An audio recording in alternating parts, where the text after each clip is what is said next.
नमस्कार विद्यार्थी मित्रांनो, स्वागत आहे तुमचं मॅथ आणि रिझनिंग सोल्युशन या चॅनलवर। आज आपण बघणार आहोत अंकित भाटी सरांचे Agniveer Indian army GD and tradesman बुकचे मॅथ बुकचे सोल्युशन बघणार आहोत। तर चला करूया सुरुवात पहिल्या टॉपिकला, त्याचं नाव आहे संख्या पद्धती। आपण पहिलंच गणित बघूया। एक अंक की सबसे बड़ी संख्या क्या है। तर सगळ्यात एक अंकाची सगळ्यात मोठी संख्या आपल्याला बघा शोधायची। ऑप्शन ए आहे 10, ऑप्शन बी आहे 9, ऑप्शन सी आहे 1, ऑप्शन डी आहे 0। तर बघा 10, 9, 1 आणि 0 याच्यात एक अंकाची सगळ्यात मोठी संख्या कोणती? ते 10 ही 2 अंकाची संख्या आहे, तरी सगळ्यात मोठी येणार नाही। तर सगळ्यात मोठी एक अंकाची संख्या आहे 0, 9 आहे सॉरी। त्यानंतर दुसरा प्रश्न आहे, यदि x 123 भागिले x बरोबर 3 है तो x का मान क्या होगा। तर आपल्याला x ची किंमत काढायची। 123 भागिले x बरोबर 3, तर x ची किंमत आपल्याला काढायची। तर हा x इकडेच राहील। 123 भागिले 3, 3 आहे का 3, 3 चौक 12, 3 आहे का 3, काय येईल x बरोबर 41। दुसऱ्याचं उत्तर आहे सी 41। त्यानंतर आपण पुढचा प्रश्न बघूया, तिसरा। एक संख्या का 5वां भाग 4 है तो वह संख्या क्या होगी। तर आपल्याला तिसरा प्रश्न सॉल्व करायचा आहे।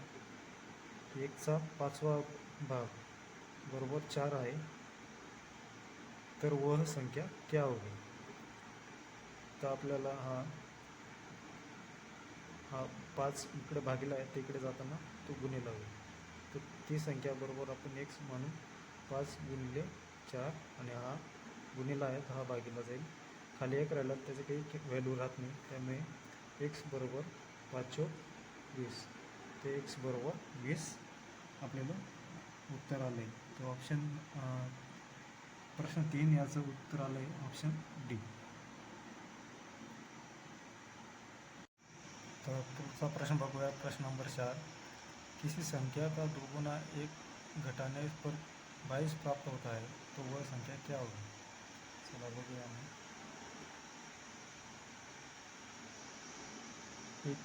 x गुणिले 2 1 बरोबर 22, x गुणिले 2 बरोबर, आता -1 आहे ना, इकडे जाताना प्लस होईल, काय येईल 22 आणि 1 23, x बरोबर 23 हा गुणिले 2 आहे ना, इकडे जाताना भागिले 2 होईल। तर काय येईल यांचं उत्तर x बरोबर 11.5। तर 4 नंबर प्रश्नाचं उत्तर बी 11.5। पाचवा प्रश्न बघूया, 4 अंकों की सबसे बड़ी संख्या क्या होगी। तर या ऑप्शन आहे ए 1000, बी 1111, सी 9999, डी 1010। पहिला ऑप्शन आहे 1000, दुसरा ऑप्शन आहे 1111, तिसरा ऑप्शन आहे 9999 आणि चौथा ऑप्शन आहे 1010। तर 4 अंकांची सगळ्यात मोठी संख्या, आता हे 1000 ही 4 अंकांची सगळ्यात छोटी संख्या आहे, ना हे 1111 आहे ना हे 1010 आहे। 4 अंकाची सगळ्यात मोठी 9999। तर ऑप्शन नंबर सी 5चं ऑप्शन नंबर सी बरोबर। पुढचा प्रश्न बघूया, प्रश्न नंबर 6। वह 4 अंकों की सबसे बड़ी संख्या क्या होगी जो संख्या 18, 21 और 24 से पूर्णतः विभाजित होगी। तर सगळ्यात मोठ्यात मोठी संख्या विचारली। तर आपण पहिले काय करू, 18, 21 आणि 24चा LCM काढून घेऊ। तर यांचा LCM कसा काढायचा एकदम शॉर्टमध्ये। सगळ्यात मोठी संख्या याच्यात कोणती आहे, तर 24 आहे। तर 24च्या पाड्यात असं जी संख्याने 18, 21, 24 आणि तिघांनी एक साथ भाग दिला पाहिजे, तर ती संख्या काय आहे 504। 504ने 24ने पण भाग जातो आहे, 21ने पण भाग जातो आणि 18ने पण भाग जातो. तिघांना या संख्येनं भाग जाते. तर यांचा LCM म्हणजे मसावी काय आला 504. तर सगळ्यात मोठी संख्या विचारली ना, तर पहिली काय आहे 9834. 9834ने 504ने भाग जाईल का? तर नाही जाणार. त्यानंतर सगळ्यात मोठी कोणती 9842, याला 504ने भाग जाईल का? नाही जाणार. तर 9618ने 504ला भाग जाईल का? नाही जाणार. तर पण 9576ने 504ने भाग जातो. तर मग ऑप्शन येईल 9576.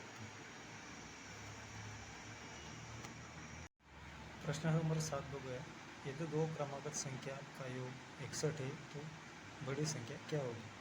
Option A 30, option B 31, option C 33, option D 28. तर आपण बघूया. पहिली संख्या ए मानू, दुसरी संख्या पण ए मानू. 1 + 1 बरोबर 61. ते 2a + a म्हणजे 2a + 1 2a बरोबर 2a बरोबर 60. आता 60 कसा आला? हा 1 + 1 आहे ना, इकडे येताना -1 होईल म्हणजे 61वरून 1 गेला 60 उरलं. त्यानंतर a बरोबर 60/2. हा 2 गुणिले असताना इकडे येताना भागिले होईल. तर a बरोबर 30. 30 आपलं हे फायनल उत्तर नाही. तर a + 1 बरोबर 30, a बरोबर 30, 31. आपलं फायनल आन्सर आहे बी 31. पुढचा प्रश्न बघूया. प्रश्न नंबर 8. निम्न में से कौन सी संख्या अपरिमेय संख्या है? तर ए 8/3 ही परिमेय संख्या आहे. सी 9/7 ही परिमेय संख्या आहे. डी 3.14 ही परिमेय संख्या आहे. पण बी ही अपरिमेय संख्या म्हणून ऑप्शन नंबर बी हे आपलं राईट आन्सर. प्रश्न नंबर 9 बघूया. 3 अंकों की सबसे छोटी संख्या बताएं. Option A 100, option B 99, option C 111, option D 99. तर 100, 99, 111, 999. तर 3 अंकांची सगळ्यात छोटी संख्या 100 आहे. 99 तर येते 2 अंकाची, 111 आहे 3 अंकाची पण ती मोठी आहे. 999 3 अंकाची सगळ्यात मोठी संख्या. तो ऑप्शन ए 100 आपलं हे करेक्ट आंसर. प्रश्न नंबर 10. 2 अंकों की सबसे बड़ी संख्या किस विकल्प से पूर्ण रूप से विभाजित होगी? तर 2 अंकांची सगळ्यात मोठी संख्या आहे 99. तर 99 कोणत्या संख्येने कट होईल? तर 99 5ने कट होईल का? नाही होणार. 7ने कट होईल का? नाही होणार. 7ने कट होईल का? नाही होणार. 8ने कट होईल का? नाही होणार. 3ने कट होईल पण 5ने कट नाही होणार. 9ने कट होईल का? होईल. 11ने पण कट होईल, कारण 9ने 9 9 9 9 9ने कट होते. तर 11ने 11 9 तर 9 आणि 11ने कट होते. तर ऑप्शन नंबर डी आपला करेक्ट आन्सर. प्रश्न नंबर 11. 1422 संख्या किस विकल्प से पूर्णतः विभाजित होगी? तर तुम्हाला इथे सगळ्या संख्यांचा एक नियम असो तो माहिती असला पाहिजे. तर 9चा नियम काय सांगतो? 9चा नियम सगळ्या अंकांची बेरीज. तर आपण करून बघूया. तर सगळ्या अंकांची बेरीज 1422. सगळ्या अंकांची बेरीज म्हणजे 1 प्लस 4 प्लस 2 प्लस 2. काय 4 आणि 1 5, 5 आणि 2 7, 7 आणि 2 9. तर 9चा नियम काय होतो? सगळ्या अंकांची बेरीज ती 9ने कट झाली पाहिजे. तर 9 9ने कट होती. तर आपलं आन्सर येईल 9. 9 हे फायनल आन्सर आहे. 5चा नियम काय आहे? एक तर शेवटी 5 यायला पाहिजे, नाही तर 0 यायला पाहिजे. पण इथं शेवटी 2 आहे. 5ने कट होणार का? नाही होणार. 4चा नियम काय आहे? शेवटच्या 2 संख्येने कट व्हायला पाहिजे. शेवटची दोन संख्या काय 22. 22 4ने कट होतं का? नाही होत. तर मग 4 आहे चुकीचा आन्सर. तर 10चा नियम काय आहे? शेवटी 0 यायला पाहिजे. तर शेवटी 0 आहे का? नाही आहे. मग 10ने पण नाही कट होणार. पण 9चं काय नाही, अंकांची बेरीज ते 9ने कट व्हायला पाहिजे. अंकाची बेरीज 9 येते तर 9ने कट होईल. तर ऑप्शन नंबर ए आपलं राईट आन्सर. प्रश्न नंबर 12. 3 अंकाची प्राकृत संख्या का योग 156 है तो बीच वाली संख्या ज्ञात कीजिए. प्राकृत संख्या म्हणजे काय? नैसर्गिक संख्या. आणि प्राकृत संख्यांचा योग म्हणजे बेरीज. तर मग आपण डायरेक्ट या प्रश्न 156 भागिले 3. 156 भागिले 3. 3 5 15 आणि 3 दुने 6. याचा फायनल आन्सर आहे 52. ऑप्शन नंबर डी 52 याचा राईट आन्सर. प्रश्न नंबर 13. यदि 99 87 693 गुणिले 64 32 गुणिले 76 95 को 10 से भाग दिया जाता है तो शेषफल क्या बचेल. बघा मित्रांनो, जर 10 येत असेल ना तर 2 किंवा 5 या गुणाकारात जो कुठे बी येत असेल ना तर इथं 2 आपल्याला 5 दिसतोय, 2 पण दिसतोय. म्हणजे याचं कधी पण आहे ना शेषफल हे कधी बी 0 येणार आहे. तर मग याचा फायनल आन्सर आहे बी 0. प्रश्न नंबर 14. प्रथम 5 प्राकृत संख्याओं का योग ज्ञात कीजिए. प्राकृत संख्या म्हणजे नैसर्गिक संख्या आणि योग म्हणजे त्यांची बेरीज. त्याचं एक सूत्र आहे. सूत्र बघूया आपण. n कंसामध्ये n प्लस 1 कंस पूर्ण भागिले 2. तर n म्हणजे काय? आपल्याला प्रथम 5 प्राकृत संख्या सांगितलं ना. 5 कंसात 5 बरोबर 1 भागिले 2. मग हा 5 आणि 1 हा गुणिले कंस इथं गुणाकाराचं चिन्ह असेल, गुणिले 5 आणि 1 6 भागिले 2. 5 सगळं 30 भागिले 2 म्हणजे आता 2ने भागिले तो आन्सर आहे 15. आपलं फायनल आन्सर आहे सी. ऑप्शन नंबर सी बरोबर 15. 15 नंबर क्वेश्चन बघूया. 27 85 46 083 में दोनों 8 के स्थानिक मानों का अंतर पता कीजिए.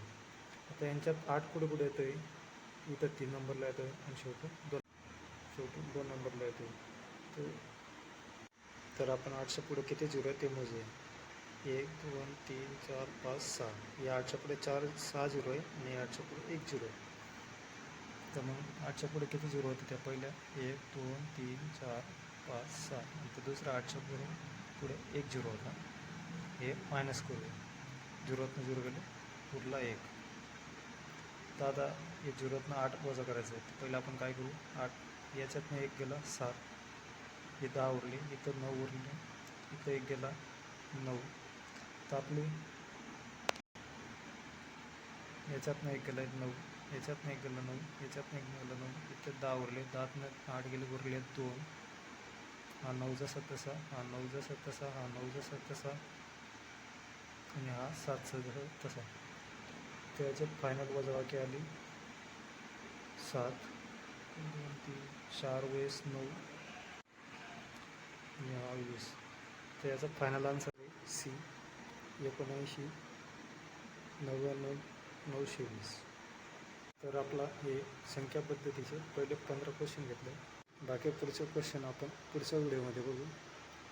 तर आपल्या अंकित भाटी सरांचे अग्निवीर GD अँड टर्मनची math book solution video series चालू केली. तरी आपल्या चॅनलला लाईक सबस्क्राईब करा.